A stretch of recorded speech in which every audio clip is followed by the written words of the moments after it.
ओम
शांति।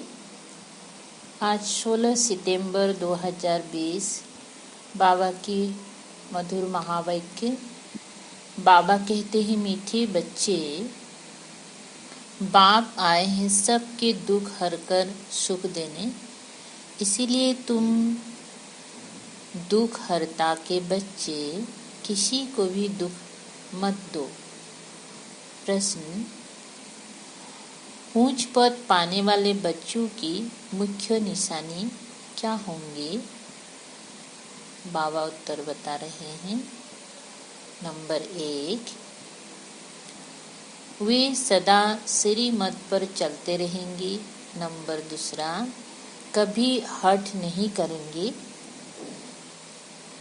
हठ माने जबरदस्ती ना, जैसे बाबा का याद भी कोई होता है ना, बुद्धि नहीं बैठ रहा है लेकिन जबरदस्ती करते हैं। 3 नंबर, अपने को आपे ही राज तिलक देने के लिए पढ़ाई पढ़कर गैलप करेंगे। नंबर 4, अपने को कभी घाटा नहीं डालेंगे। नंबर 5, सर्वों के प्रति रहम दिल और कल्याणकारी बनेंगे। उन्हें सर्विस का बहुत शौक होगा। 6, कोई भी तुच्छ काम नहीं करेंगी, लड़ेंगी झगड़ेंगी नहीं। गीत: तूने रात गवाई सो के, दिवस गवाए खा के। हीरे तुल्य जीवन, कौड़ी तुल्य गवाए। ओम शांति। रूहानी बच्चे रूहानी बाप के सामने बैठे हैं। अब इस भाषा को तो तुम बच्चे ही समझते हो और कोई नया समझ ना सके। हे रूहानी बच्चे, ऐसे कभी कोई कह ना सके, कहने आएगा ही नहीं। तुम जानते हो हम रूहानी बाप के सामने बैठे हैं, जिस बाप को यथार्थ रीति कोई भी जानते नहीं, भल अपने को भाई भाई भी समझते हैं। हम सब आत्माएं हैं, बाप एक है, परंतु यथार्थ रीति नहीं जानते। जब तक सम्मुख आकर समझे नहीं, तब तक समझे भी कैसे? तुम भी जब सम्मुख आते हो तब समझते हो। तुम हो ब्राह्मण ब्राह्मणिया, तुम्हारा सरनेम ही है ब्रह्मा बंसी, ब्रह्मा कुमार कुमारिया। शिव की तो सब आत्माएं हैं। तुमको शिव कुमार व शिव कुमारी नहीं कहेंगे, ये अक्षर रंग हो जाता है। कुमार हो तो कुमारी भी हो। शिव की सब आत्माएं हैं। कुमार कुमारी तब कहा जाता जब मनुष्यों के बच्चे बनते हैं, शिव के बच्चे तो निराकारी आत्माएं है ही। मूल वतन में सब आत्माएं ही रहती हैं, जिनको शालिग्राम कहा जाता है। यहाँ आते हैं तो फिर कुमार और कुमारियाँ बनते हैं जिस्मानी। वास्तव में तुम हो कुमार शिव बाबा के बच्चे। कुमारियाँ और कुमार तब बनते जब शरीर में आते हो। तुम बीके हो, इसीलिए भाई बहन कहलाते हो। अभी इस समय तुमको नॉलेज मिली है। तुम जानते हो बाबा हमको पावन बनाकर ले जाएंगे। आत्मा जितना बाप को याद करेंगे तो पवित्र बन जाएंगे। आत्माएं ब्रह्मा मुख से ये नॉलेज पढ़ती हैं। चित्र में भी बाप की नॉलेज क्लियर है। शिव बाबा ही हमको पढ़ाते हैं, ना कृष्ण पढ़ा सकते, ना कृष्ण द्वारा बाप पढ़ा सकते हैं। कृष्ण तो वैकुंठ का प्रिंस है, ये भी तुम बच्चों को समझाना है। कृष्ण तो स्वर्ग में अपने माँ बाप का बच्चा होगा।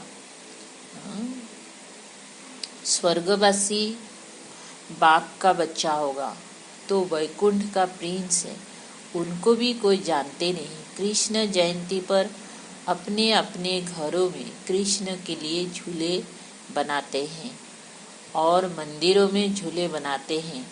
माताएं जाकर गुलक में पैसे डालती हैं, पूजा करती हैं। आजकल क्राइस्ट को भी कृष्ण मिशल बनाते हैं, ताज आदि पहनाकर माँ की गोद में देते हैं, जैसे कृष्ण को दिखाते हैं। अब कृष्ण और क्राइस्ट राशि तो एक ही हैं, वो लोग कॉपी करते हैं। नहीं तो कृष्ण के जन्म और क्राइस्ट के जन्म में बहुत फर्क है। क्राइस्ट का जन्म कोई छोटे बच्चे के रूप में नहीं होता है। क्राइस्ट की आत्मा ने तो कोई में जाकर प्रवेश किया है। बीज से पैदा हो ना सके। आगे क्राइस्ट को कभी छोटा बच्चा नहीं दिखाते थे, क्रॉस पर दिखाते थे। ये अभी दिखाते हैं। बच्चे जानते हैं धर्म स्थापक को कोई ऐसे मार ना सके तो किसको मारा? जिसमें प्रवेश किया उनको दुख मिला। जैसे शिव बाबा ब्रह्मा में प्रवेश किया तो जितना गाली खाना, अपमान करना तो ब्रह्मा को ही होता है ना। शिव बाबा को थोड़ी कोई गाली दे सकता है ना, अपमान कर सकते हैं। शिव बाबा तो चला जाता है, ब्रह्मा ही गाली खाते हैं। तो जिसमें बाबा प्रवेश किया, तो इसी प्रकार क्राइस्ट की आत्मा जिसमें प्रवेश करते हैं साजा उनको मिलता है। सदु प्रधान आत्मा को दुख कैसे मिल सकता? उसने क्या कर्म किए जो इतने दुख भोगे? आत्मा ही सदु प्रधान अवस्था में आती है। सबका हिसाब किताब चुप तो होता है। इस समय बाप सबको पावन बनाते हैं। वहां से सतु प्रधान आत्मा आकर दुख भोग ना सके। परम धाम से आत्मा सतु प्रधान अवस्था से आती है, तो यहाँ आते ही दुख भोग ना सके। आत्मा ही भुगती है ना। आत्मा शरीर में है तो दुख होता है। मुझे दर्द है, ये किसने कहा? इस शरीर में कोई रहने वाला है। वो कहते हैं परमात्मा अंदर है, तो ऐसे थोड़ी कहेंगे हमको दुख है। सर्व में परमात्मा विराजमान है, तो परमात्मा कैसे दुख भोगेगा? आज तो देखो दुनिया सभी दुखी हैं, तो हर एक में अगर परमात्मा है तो परमात्मा दुख भोगेंगे क्या? उसने क्या पाप किया है? ये आत्मा पुकारती है, हे परम पिता परमात्मा हमारे दुख हरो। पारलौकिक बाप को ही आत्मा पुकारती है। अभी तुम जानते हो बाप आया हुआ है, दुख हरने की युक्ति बता रहे हैं। आत्मा शरीर के साथ ही एवर हेल्दी वेल्दी बनती है। मूल वतन में हेल्दी वेल्दी नहीं कहेंगी, वहाँ कोई सृष्टि थोड़ी ही है, वहाँ तो है ही शांति। शांति स्वधर्म में टिके हुए हैं। अभी बाप आए हैं सबके दुख हर कर सुख देने, तो बच्चों को भी कहते हैं तुम मेरे बने हो, किसी को दुख नहीं देना।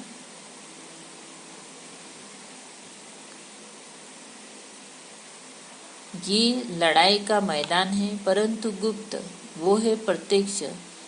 ये जो गायन है, युद्ध के मैदान में जो मरेंगी वो स्वर्ग में जाएंगी, उसका अर्थ भी समझाना पड़े। इस लड़ाई का महत्व तो देखो कितना है। बच्चे जानते हैं उस लड़ाई में मरने से कोई स्वर्ग में जा ना सके, परंतु गीता में भगवानुवाच है, उनको मानेंगी तो सही ना। भगवान ने किसको कहा? उस लड़ाई वालों को कहा या तुमको कहा? दोनों को कहा। उन्हों को भी समझाया जाता है, अपनी को आत्मा समझ, बाप को याद करो। ये सर्विस भी करनी है। अब तुम स्वर्ग में अगर जाना चाहते हो तो पुरुषार्थ करो। लड़ाई में तो सब धर्म वाले हैं, सिख भी हैं, वो तो सिख धर्म में ही जाएंगे। स्वर्ग में तो तब आ सकेंगे जब तुम ब्राह्मणों से आकर ज्ञान ले। जैसे बाबा के पास आते थे तो बाबा समझाते थे, तुम लड़ाई करते शिव बाबा की याद में रहेंगी तो स्वर्ग में आ जाएंगे ना। जो योद्धा होते हैं, सेना होते हैं, तो होते, उसको भी ज्ञान दो और बताओ, क्योंकि लड़ाई तो करना ही पड़ेगा ना, युद्ध तो करना ही पड़ेगा। तो उस वक्त भी अगर बाबा याद रहे तो स्वर्ग में आ सकेंगी। बाकी ऐसे नहीं कि स्वर्ग में राजा बनेंगी, नहीं। जास्ती उन्हों को समझा भी नहीं सकते हो, उनको थोड़ा ही ज्ञान समझाया जाता है। लड़ाई में अपने इष्ट देवताओं को याद जरूर रखते हैं। सिख होगा तो गुरु गोविंद की जय कहेंगे। ऐसा कोई नहीं जो अपने को आत्मा समझ परमात्मा को याद करे। बाकी हाँ, जो बाप का परिचय लेंगी तो स्वर्ग में आ जाएंगी। सबका बाप तो एक ही है, पतित पावन। वो पतितों को कहते हैं मुझे याद करने से तुम्हारे पाप कट जाएंगी और मैं जो सुखधाम स्थापन करता हूँ उसमें तुम आ जाएंगे। लड़ाई में भी शिव बाबा को याद करेंगी तो स्वर्ग में आ जाएंगी। उस युद्ध के मैदान की बात और है, यहाँ और है।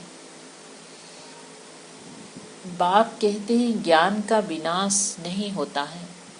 शिव बाबा के बच्चे तो सब है। अब शिव बाबा कहते हैं माँ में कम याद करने से तो मेरे पास आ जाएंगी मुक्ति धाम।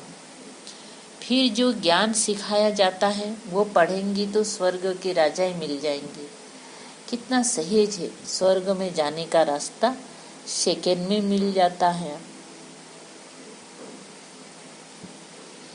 हम आत्मा बाप को याद करती हैं। लड़ाई के मैदान में तो खुशी से जाना है, कर्म तो करना ही है।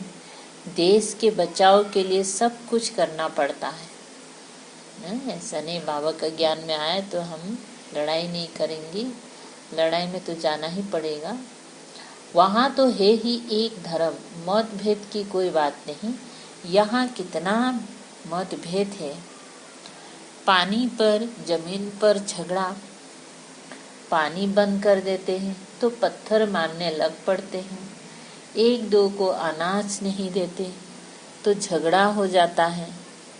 तुम बच्चे जानते हो हम अपना स्वराज्य स्थापन कर रहे हैं, पढ़ाई से राज्य पाते हैं। नई दुनिया जरूर स्थापन होनी है। नून है तो कितनी खुशी होनी चाहिए। कोई भी चीज में लड़ने झगड़ने की कोई बात नहीं। रहना भी बहुत साधारण है। बाबा ने समझाया है तुम ससुर घर जाते हो इसलिए अब बनबाह में हो। सभी आत्माएं जाएंगी, शरीर थोड़े ही जाएंगी। शरीर का अभिमान छोड़ देना है।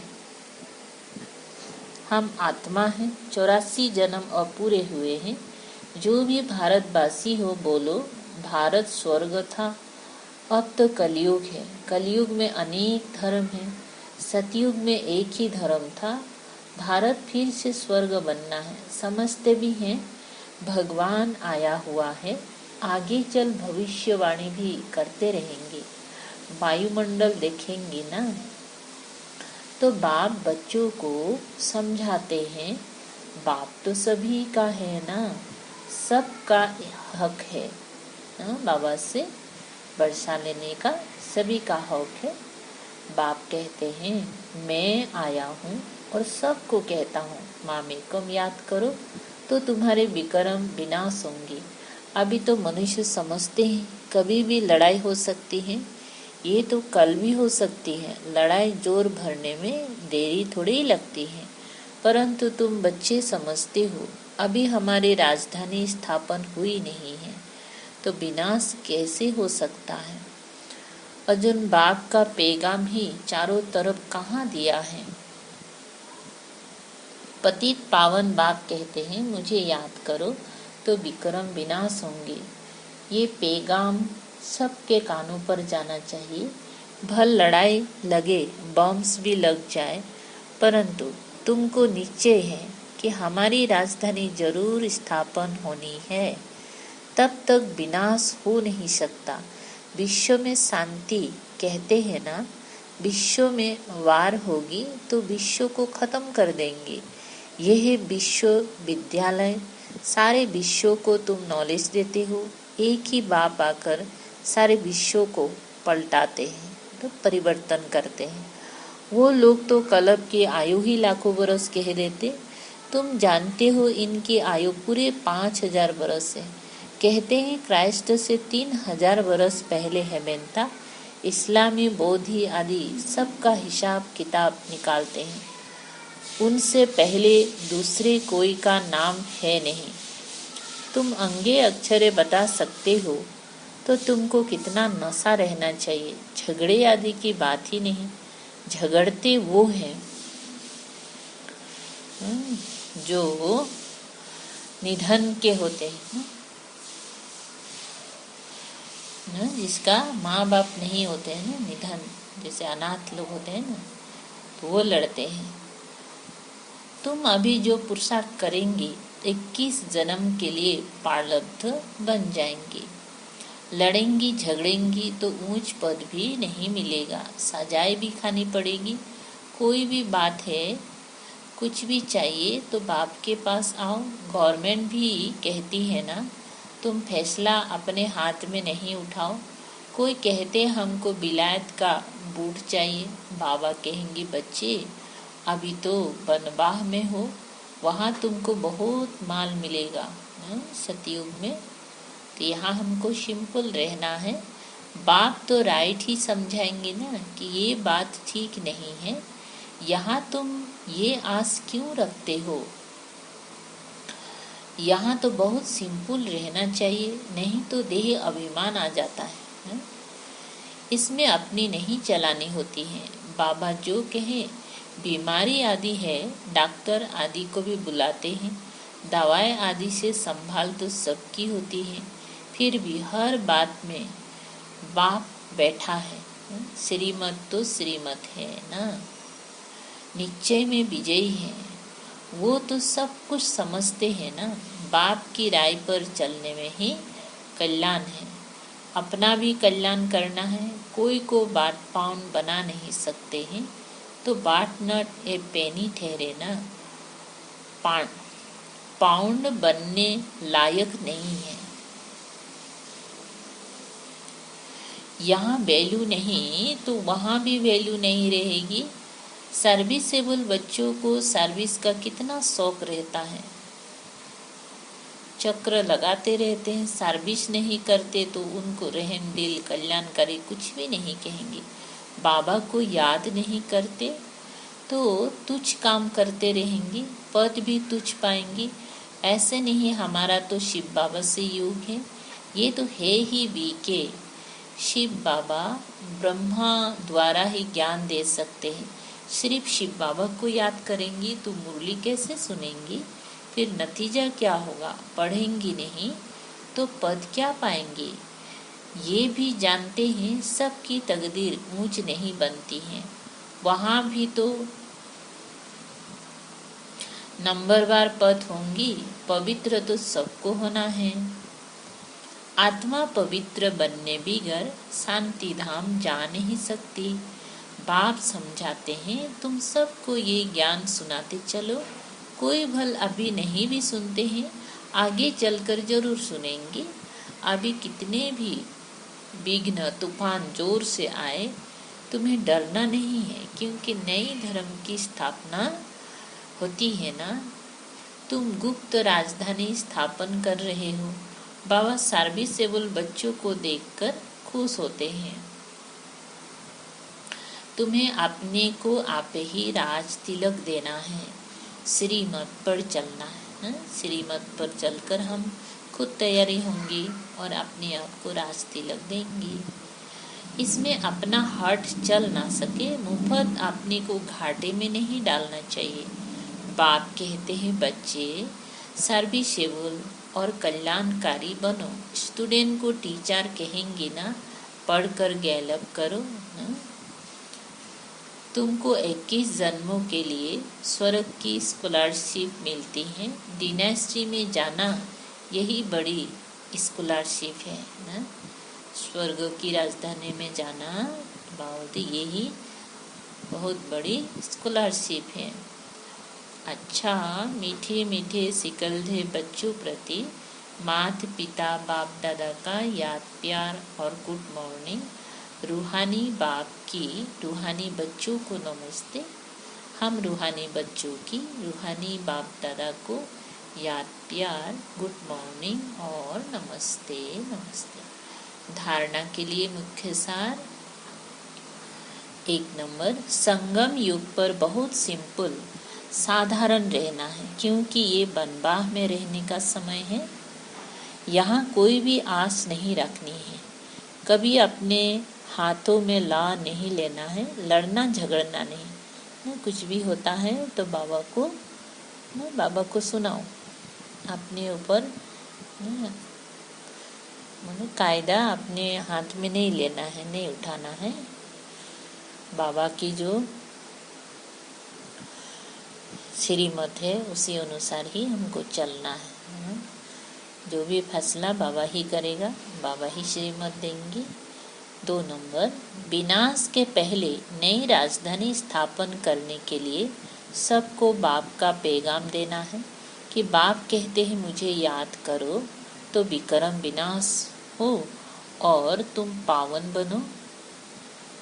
वरदान, बाप द्वारा सफलता का तिलक प्राप्त करने वाले सदा आज्ञाकारी तिलकधार दिल तख्त नसीन भव।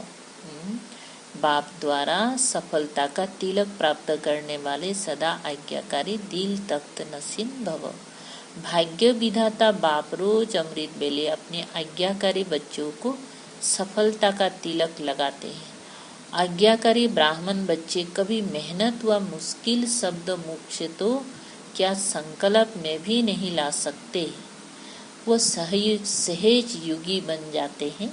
इसलिए कभी भी दिल शिकस्त नहीं बनो, लेकिन सदा दिल तख्त नसीन बनो। रहम दिल बनो। अहम भाव और बेहम भाव को समाप्त करो। स्लोगन, विश्व परिवर्तन की डेट नहीं सोचो, स्वयं के परिवर्तन की घड़ी निश्चित करो।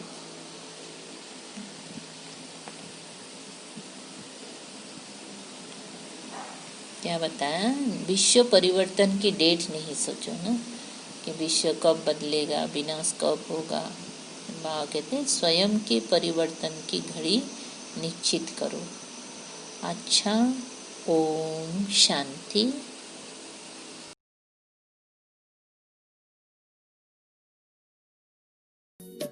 नजर रूहानी जो हमने पाई, महके गुणों का चमन हो जैसे तुम्हारी मुहब्बत।